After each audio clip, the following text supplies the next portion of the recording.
थे। ऐसे लोग मेहमान आते हैं तो बहुत बहाना बनाते हैं। श्री राम जी ने भी बहाना बनाया, लेकिन बहाना चला नहीं, बहाना चला नहीं। राम जी मुस्कुरा करके कहने लगे, क्या करें, चरण धुलाना चाहिए। केवट कहता है, राघव चरण धुलालो, ये आन है हमारी, राघव चरण धुलालो, ये आन है हमारी, राघव चरण धुलालो।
सोच रहे हो कि उतराई देनी पड़ेगी।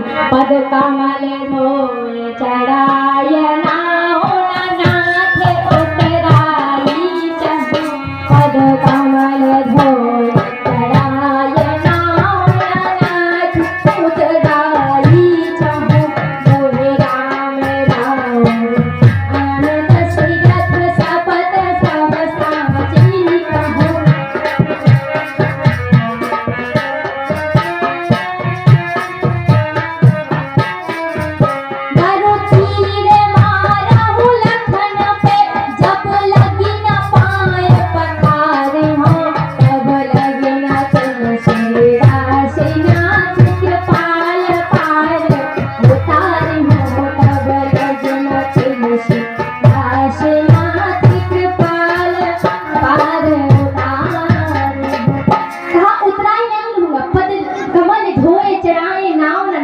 उतराई चाहिए मुहे राम रावर आन दशरथ सपत सब साची कहा। कहा उतराई नहीं रहोगे तो इसका प्रमाण क्या है? क्या पता उस समय उस पार गए और आप बहाना करने लगे कि हमको तो उतराई चाहिए, तो कहाँ से देंगे हम? तो बताओ कि इसका प्रमाण क्या है? तो कहा मुहे राम रावर आन दशरथ सपत सब साची कहा। मैं शपथ करता हूँ किसकी? आपकी पिताजी की, दशरथ जी की, और आपकी शपथ खाता हूँ कि उतराई नहीं होगा। अब लक्ष्मण जी को बड़ा गुस्सा आया कि हमारे पिताजी की कसम खा रहा है और हमारी कसम खा रहा है, कह रहा है कि उतराई नहीं लगी। कोई बात हुई कि हमारी बात मनवाने के लिए हमारे बाप की कसम खाओ और हमारी कसम खाओ। लक्ष्मण जी को बड़ा गुस्सा आया तो तूनी में से बाण निकाला और कहने लगा तू मरने के लिए तैयार हो जा। गुस्सा आया लक्ष्मण जी को, बाण निकाला, कहाँ मरने के लिए तैयार हुए। तो लक्ष्मण जी ने बाण निकाला तो केवट बोला मारो मारो, इससे अच्छा सौभाग्य किसका होगा? जो रघुवीर जी के प्यारे श्री भक्त लक्ष्मण जी के हाथों मरेगा तो इससे अच्छा सौभाग्यशाली कौन होगा? लक्ष्मण जी बोले कह रहे इसको मरने से भी डर नहीं लगता, क्या करें? मरने से भी नहीं डरता ये तो लक्ष्मण जी ने कहा अच्छा तुम सौभाग्यशाली कैसे माने जाओगे? कहा ऐसे माने जाएंगे कि मरूंगा किसके हाथ में? जो श्री राम जी के भैया हैं और जो भक्त हैं श्री राम जी के छोटे भैया लक्ष्मण जी के हाथ में मरूंगा तो सौभाग्यशाली नहीं माना जाएगा। और जांच होगी तो उसमें आएगा जरूर कि मैं सौभाग्यशाली हूँ। क्योंकि जब कोई बिना कारण के मरता है तो जांच करने वाला आता है तो कहता है कि किस कारण मरा, किस लिए मरा, किसने मारा है। तो इसमें तुम्हारे भैया का पूरी डिटेल सुनाई जाएगी तो बदनामी तुम्हारे भैया की होगी। अगर बदनामी करवानी हो तो चलाओ मार मुझ पे। लक्ष्मण जी बोले वाह बदनामी करवा ले, थोड़े आए अपने भैया की। सुहाल अपना बाण टूनी में रख लिया, फिर नहीं चलाया। अब पार जैसे ही चरण धोने के लिए तैयार हो गए तो कीवट का बेटा खड़ा था। उसने कहा रुको पिताजी, किसी भी हालत में इनको नाव में बैठा रहो ही मत। कहा क्यों? कहा इनके पैरों में जादू नहीं है, केवल हाथों में भी जादू है। कहा धनुष टूट गया था छूने से, छुआ टूट के नाक टूट गया था, तो इनको बैठा रहो ही मत। लक्ष्मण जी बोले कि बेटा बाप है तो है ही बेटा, तो और बाप से तो नहीं। कहा क्या करें यार? तो कहा चरण धुआना ठीक रहेगा। तो कहा चरण धोने के लिए तैयार हो।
कभी भी किसी का दुख नहीं देख सकते हैं राम जी, क्योंकि राम जी कैसे हैं?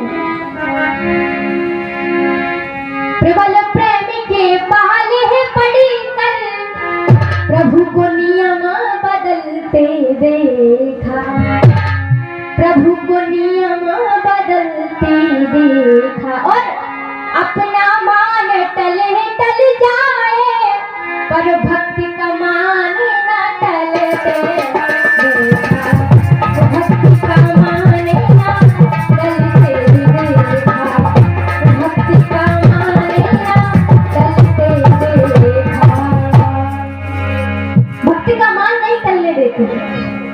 प्रभु ने आज्ञा दी, चरण धोने लगे।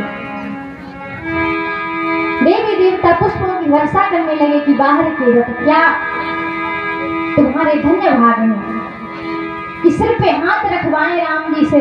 और आपको थोड़े से शब्दों में बता रही हूँ क्योंकि समय नहीं है, समय अपनी ओर जा रहा है। पूज्य महाराज जी से भी आप सभी सुंदर चर्चा श्रवण करेंगे।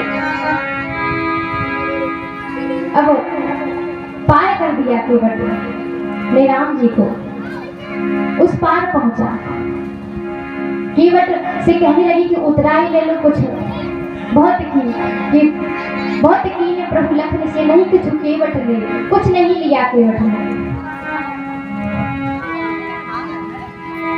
कुछ नहीं लिया।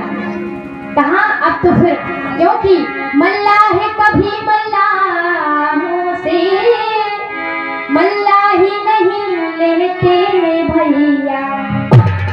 कहा आप हमारे भाई हो, एक दूसरे से कुछ लेते नहीं हैं। और कहा अगर आप अपने को ऋणी समझते हो तो ऋण अपना भी वहीं चुका देना।